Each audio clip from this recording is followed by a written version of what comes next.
middle of the night. I surfed the web, clacking at my keyboard. I've always been a huge fan of surfing the parts I shouldn't. Booting up the Tor browser and putting on my VPN, I accessed the dark web. I didn't have access to precautions like extra security, so it was a thin sheet of free VPN protecting me against the monstrosity lying beyond. Now, in terms of the dark web, you would find just about anything and everything on it. Things no human should ever witness. I could not fathom how people were so messed up. It was beyond me, and yet curiosity got the best of me. I surfed countless messed up articles until one in particular caught my attention. Free yourself from the shackles of the world. Click here to find enlightenment. Written in bold, eye-catching font.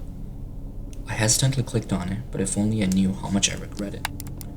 A minute, 2, and 3 went by as it showed a loading screen.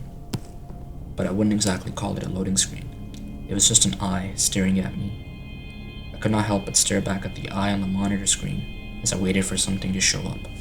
And it did.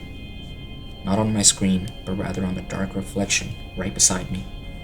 A figure I couldn't quite make out, and behind it I saw my broken window. I knew it wasn't human. The figure wasn't human. It was almost translucent. An entity is the best way to describe it. I shuddered. I dared to look back at it.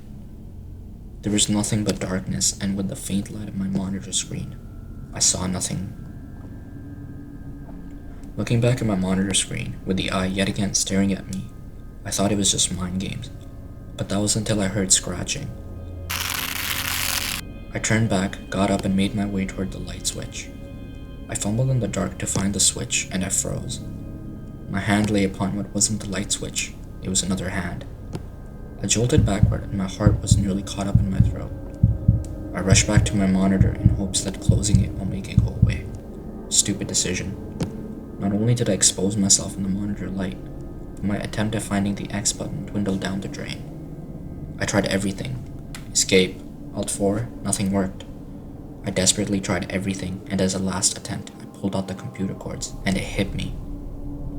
Just as I pulled it out, I felt a warm sensation of blood trickling down my waist, and I ran to the door.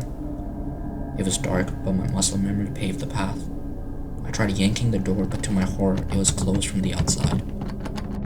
I don't understand what was happening, and as a last resort, I climbed out of my window.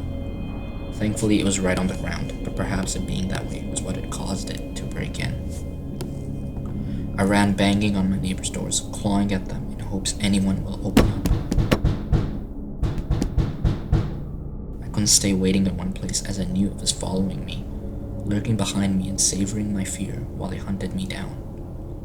I was nearly going to collapse with the amount of blood gushing from my side when someone rushed me in and called an ambulance.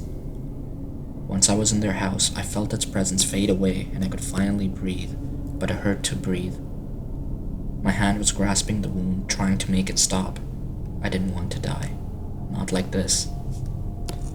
To my surprise, not long after, an ambulance arrived and I was rushed to the hospital. It was a close call, but I made it. The police had brought me in for questioning, but really there was nothing much I could provide them, and I'd rather not mention the dark web. I've made a full recovery and am currently staying at my friend's house. I'm afraid to go to my own house, as I feel it's still there, waiting.